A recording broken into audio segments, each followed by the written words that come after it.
రైతు అవగాహన సదస్సులో భాగంగా రాష్ట్ర ప్రభుత్వం ధరణి పోర్టల్ స్థానంలో ప్రవేశపెట్టిన భూభారతి చట్టంపై భద్రాద్రి మండల కేంద్రంలో నిర్వహించిన రైతుల అవగాహన సదస్సు కార్యక్రమానికి ముఖ్య అతిథులుగా ఎంపీ గోడం నగేష్, అడ్డి బొజ్జారెడ్డి, జిల్లా కలెక్టర్ గారితో కలిసి పాల్గొన్న స్థానిక ఎమ్మెల్యే అనిల్ జాదవ్ ముందుగా జ్యోతి ప్రచురణ చేసి తెలంగాణ రాష్ట్ర గీతాన్ని ఆలపించి కార్యక్రమాన్ని ప్రారంభించారు. ఈ సందర్భంగా ఆదిలాబాద్ జిల్లా కలెక్టర్ మాట్లాడి అనంతరం రామ్నగర్ గ్రామానికి చెందిన ఒక మరుగుజ్జు మహిళకు ఇంద్రమ్మ ఇండ్లు శాంక్షన్ అయిన ఆనందంలో ఆ యొక్క మహిళ కలెక్టర్ గారికి అభినందనలు తెలుపుతూ కలెక్టర్ గారి ప్రక్కన కూర్చొని ఆ యొక్క మహిళ ఆనందంతో ఒక పాట ఆలకించింది. ఆమెకు జిల్లా కలెక్టర్ అభినందనలు తెలిపారు. ముఖమే ముఖమే ముఖమే ముఖమే ముఖమే రాम नाम हो टुकड़ो दी बाबा तूने ఇందాక మాతో పాటు ఉన్న గౌరవ ఎంపీ గారు గోదం నగేష్ గారు, గౌరవ ఎమ్మెల్యే గారు అనిల్ జాదవ్ గారు, గౌరవ డిసిసిబి చైర్మన్ గారు ఆది బొజ్జారెడ్డి గారు, గౌరవ ప్యాక్స్ చైర్మన్ గారు, గౌరవ మార్కెటింగ్ కమిటీ చైర్మన్ గారు, అడిషనల్ కలెక్టర్ గారు, మండల అధికారులు, రెవెన్యూ అధికారులు అందరూ, ఎంఆర్ఓ గారు, ఎంపీడీ గారు, మండల అగ్రికల్చర్ ఆఫీసర్ గారు, ముఖ్యంగా వేదిక పైన ఉన్న పెద్దలందరికీ, మాజీ సర్పంచ్లకి, మధ్యలకి, ప్రింట్ ఎలక్ట్రానిక్ మీడియాకి అందరికీ కూడా పేరు పేరున నమస్కారం తెలియజేస్తున్నాం. సో మీ అందరికీ తెలుసు, 14 ఏప్రిల్ నాడు గౌరవనీయులు ముఖ్యమంత్రి గారు శ్రీ రేవంత్ రెడ్డి గారు భూభారతి పోర్టల్ ఆనాడు ప్రారంభించడం జరిగింది. ఆనాడు భూభారతి పోర్టల్తో పాటు భూభారతి చట్టం సంబంధించిన ఏవైతే నియమాలను ఉన్నాయో ఆనాడు అవి కూడా ప్రకటించడం జరిగింది. భూభారతి చట్టం అసెంబ్లీ గ్యాజెట్లో 4 జనవరి 2025 ప్రవేశపెట్టిన తర్వాత, పాస్ అయిన తర్వాత ఒక 4 నెలల లోపల్లోనే భూభారతి పోర్టల్ కూడా ప్రభుత్వం తీసుకొని రావడం జరిగింది. భూభారతి నియమాలను కూడా తీసుకొని రావడం జరిగింది.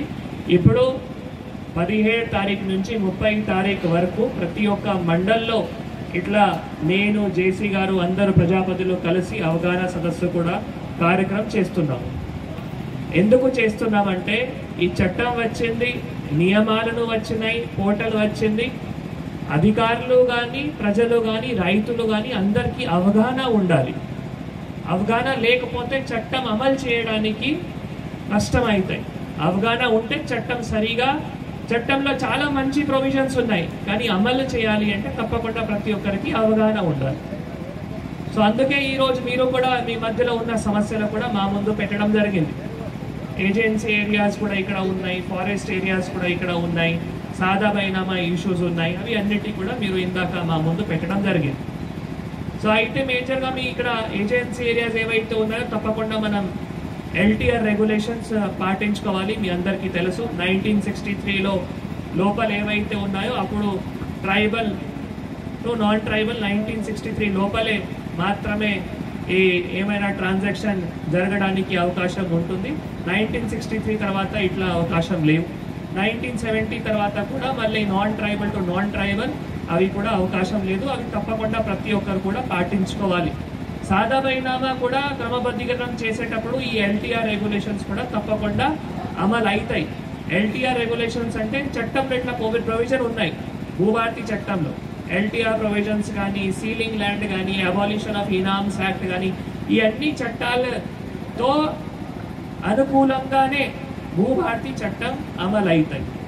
సో అన్నిటికీ మనం చట్టాలకి పాటిస్తూ భూభారతి చట్టం కూడా అమలు చేయాలి. దానికి మనం మీ అందరికి కూడా అవగాహన చేయడం జరుగుతుంది. కొందరు సాధారణంగా ఎవరైతే అప్లై చేశారో 2020 అక్టోబర్ నుంచి డిసెంబర్ వరకు ఏవైతే అప్లై చేశారో వాళ్ళ అన్ని చట్టాలకి అనుకూలంగా ఉంటే తప్పకుండా వాళ్ళకి త్వరలోనే సాధారణంగా క్రమబద్ధీకరణం కూడా అవుతాయి. ఇంతకుముందు ధరణిలో ఆ ప్రొవిజన్ లేకుంటే ఇప్పుడు ఆ ప్రొవిజన్ రావడం జరిగింది, చట్టంలో రావడం జరిగింది. సో దానివల్ల ఎవరైతే సాధారణంలో అప్లై చేసిండ్రో వాళ్ళకి తప్పకుండా క్రమబద్ధీకరణం అవుతాయి.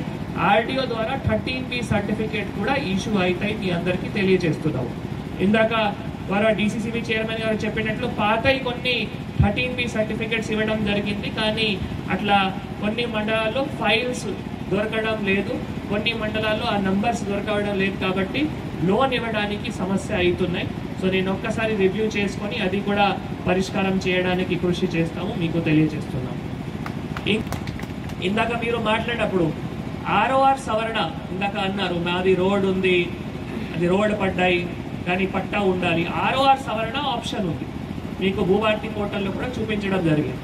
ఇంతకుముందు చట్టంలో ప్రొవిజన్ లేకుంటే ధరణిలో, ఇప్పుడు భూభారతి చట్టంలో ROR సవరణ చేయడానికి అవకాశం ఉంది. పాస్బుక్ డేటా కరెక్షన్ కానీ, grievance related to inclusion in prohibited properties కానీ, అవి అన్నీ కూడా ROR సవరణ చేయడానికి.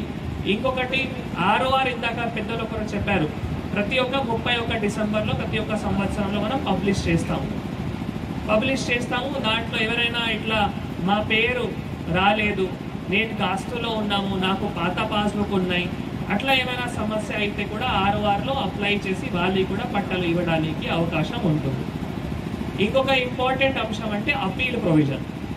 ఇంతకుముందు తహసీల్దార్ ఏవైతే పాస్బుక్ ఇచ్చారు, తహసీల్దార్ ఏవైతే మార్పులు చేశారు, RDO ఏవైతే ఇప్పుడు పాస్బుక్ కొన్ని అంశాల్లో RDO కూడా మార్పులు చేయడానికి అవకాశం ఉన్నాయి. ఏమైనా అభ్యంతరం ఉంటే ఎంక్వైరీ లేకుండా ఏమైనా పొరపాటులో మ్యూటేషన్ జరిగింది, తహసీల్దార్ దగ్గర ఇట్లా ఏమైనా ఉత్తర్వులు అయినాయి, ఎవరికి అభ్యంతరం ఉంటే నేను ప్రజావాణిలో మా దగ్గర ఏమైనా వచ్చినా ఏం చెప్పామంటే మీరు సివిల్ కోర్టుకి వెళ్ళాలి. ధరణిలో ఆ ప్రొవిజన్, అపీల్ ప్రొవిజన్ లేకుంటే. కానీ ఇప్పుడు తహసీల్దార్ ఇట్లా ఏమైనా ఉత్తర్వులు ఇచ్చారు, దాంట్లో ఎవరికి అభ్యంతరం ఉంటే RDO దగ్గర అపీల్ చేయడానికి ప్రొవిజన్ ఉంది. RDO ఇట్లా ఏమైనా ఉత్తర్వులు ఇచ్చారు, దానికి ఎవరికి అభ్యంతరం ఉంటే కలెక్టర్కి అపీల్ చేయడానికి ప్రొవిజన్ ఉంది. మీరు సివిల్ కోర్టు, హైకోర్టు అక్కడక్కడ తిరగాల్సిన అవసరం లేదు. ఓన్లీ చాలా సివిల్ డిస్ప్యూట్ మాత్రమే, టైటిల్ డిస్ప్యూట్ మాత్రమే సివిల్ కోర్టుకి వెళ్ళాలి. ఇట్లా మ్యూటేషన్లో మార్పులు జరిగేటప్పుడు ఏమైనా తప్పు అయినాయి అంటే మీరు సివిల్ కోర్టుకి వెళ్ళాల్సిన అవసరం లేదు. అవి కూడా భూభారతి పోర్టల్లో ఒక ఆప్షన్ ఇచ్చారు, అపీల్ రివిజన్. అవి డెవలప్మెంట్లో ఉన్నాయి. డెవలప్మెంట్ అయిన తర్వాత మీరు భూభారతి పోర్టల్లో అవి కూడా అప్లై చేయడానికి అవకాశం ఉంటుంది. ఇది చాలా కీలకమైన అంశం. మీరు అందరూ కూడా కొందరు దీనివల్ల ఇంతకుముందు సఫర్ అయ్యారు, కానీ ఇప్పుడు అది పరిష్కారం చేయడానికి అవకాశం ఉంటుంది. ఇంకొక ఇంపార్టెంట్ అంశాలు ఇంకొక రైతులు చెప్పారు, విరాసత్ సక్సెషన్ చేసేటప్పుడు ఎంక్వైరీ ప్రొవిజన్ లేదు, నోటీస్ ఇవ్వడానికి ప్రొవిజన్ లేదు ధరణిలో. దీనివల్ల కుటుంబం మధ్యలోనే డిస్ప్యూట్స్ క్రియేట్ అయినాయి. మనం 4 ఉన్నాము, ఓన్లీ 2 అప్లై చేశారు, ఆ 2కి అప్లై చేశారు, MRO సక్సెషన్ చేశారు, మిగతా 2 వాళ్ళు మళ్ళీ